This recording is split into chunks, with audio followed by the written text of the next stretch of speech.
Hello everybody, this is Guy Games, and welcome back to Crossout 101, and this is going to be a small series of about 5 episodes long or so to tell the guys that are new to how to get started fully. So I got myself like a quite a bit of a relatively new account really with only really one defender and actually very little parts. It's one and like an old account on the email address that I got on my War Thunder. But anyways, let's get started, guys. So as a new player, you would probably end in the game like this, and you're forced into a match immediately because of the tutorial. But after that, you probably don't really know what to do. So I'm gonna just get a quick overview of what everything is and some things you really have to take in mind. So first off, currently we are in the garage. In the garage we allow for building vehicles, so if you press build, you can take a look around and move parts around, like let's say this machine gun, put it back and forth. And if you look at the top here, I can't really show you guys because it moves with my camera, but you could first got escape to go back to the garage, tap to open your inventory. Then you got WASD and shift and space to move up and down. C to place it, go up, like move it up, and T is center the car in the garage, so it will put it at the center of this yellow ring. So left mouse, it says that you can, when you hover over a block, you can actually move it, and with right mouse button, you remove it. Control Z is an undo button, so that's also a good thing to know. And when you only have one of these, well, because there are only two in the inventory, but Control click allows you to duplicate a part if it's in your inventory and place it next to it. So in my case, for example, I got 4 shorts. So I'll place 1 and 2 and 3 and so on. But if you only have a few parts from it, if I try to do it again, it says no parts left in storage, so you cannot do that. Next on are some rotations. You got E, Q, and R for rotations. Note that for normal parts, R and Q are swapped around. And you also got F to show where connection points of your vehicle is, which is actually really, really handy. So you can basically save on A. Okay, on these 2 blocks I can place a gun. But there's no connection points right here, so I could not place the gun on this edge. So next up is the faction tab. Faction tab is where you can see the levels of your factions. And first off, you'll be in engineers, and as soon as you reach level 10 on the engineers, you'll unlock lunatics, nomads, and scavengers. And you can simultaneously join up to 2 factions, both with the engineer and one of the other 6. And after 24 hours, you can swap between one of these 6 factions. Now, leveling up like factions allows you to get new armor parts. So, for example, more of these fender parts, and with the engineers, you can get as well. You're gonna get more vehicle parts, as well as like a higher maximum fuel limit, and that's actually pretty important. So again, like at level 10, you unlock the other 3 factions, as you can see here, and with the other factions, you simply get like specifically armor parts for their factions.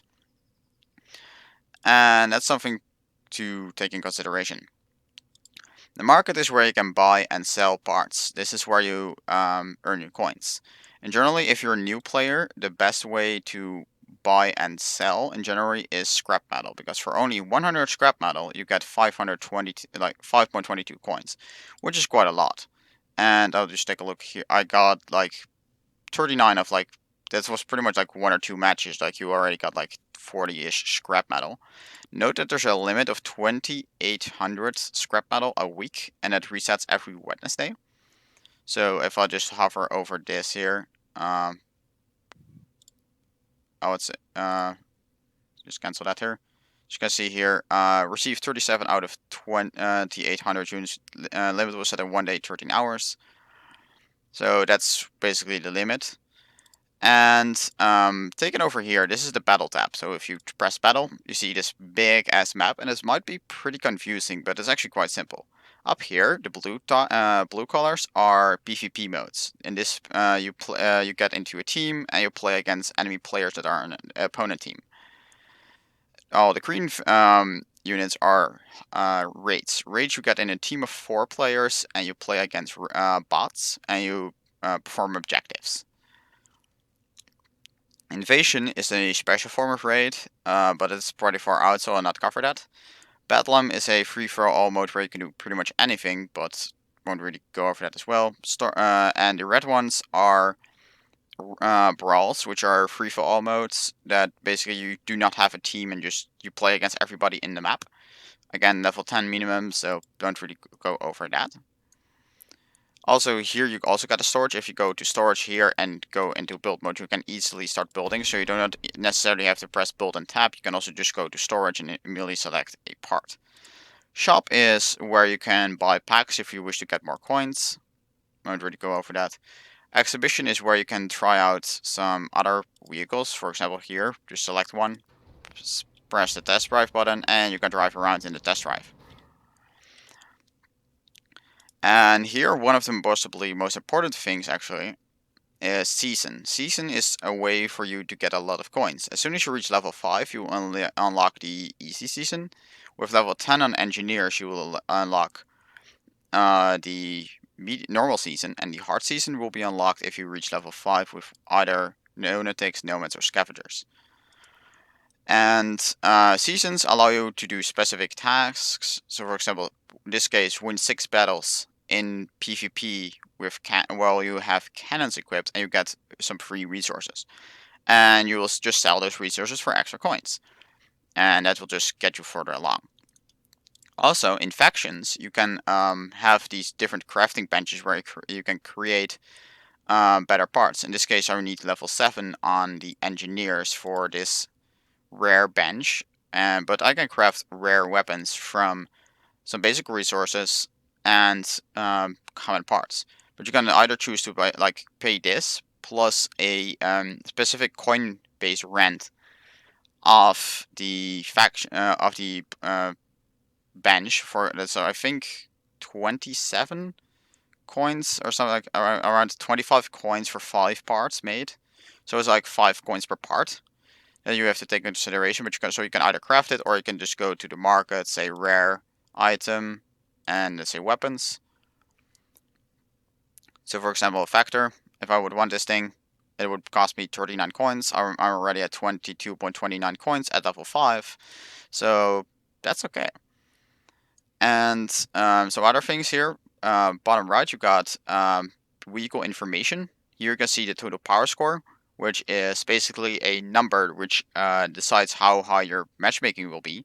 So, for example, this is a 537 power score. This will not get into matches like, well, this is too much of a power score, too low for power score, anyways. But so if let's say if I put on some a better cabin and some proper parts. So let's say put that gun on here and put a radiator in the back. This will be 1692 power score. That will mean that this game will get into matches with players to around 1400 to 1800 power score, somewhere around that. And that's just something to take in mind. For example, this thing is definitely gonna lose to a vehicle like this, but this thing is 4.6 thousand power score, and will only face people who are around that power score. So you're pretty safe from that. Durability means the total health and of your vehicle. Total parts is the amount of parts used. Energy is the amount of energy used on the cabin. Also, I will be going into this on the next episode. Max mass is the mass of your vehicle, and speed and acceleration is an overall set of how fast your vehicle is.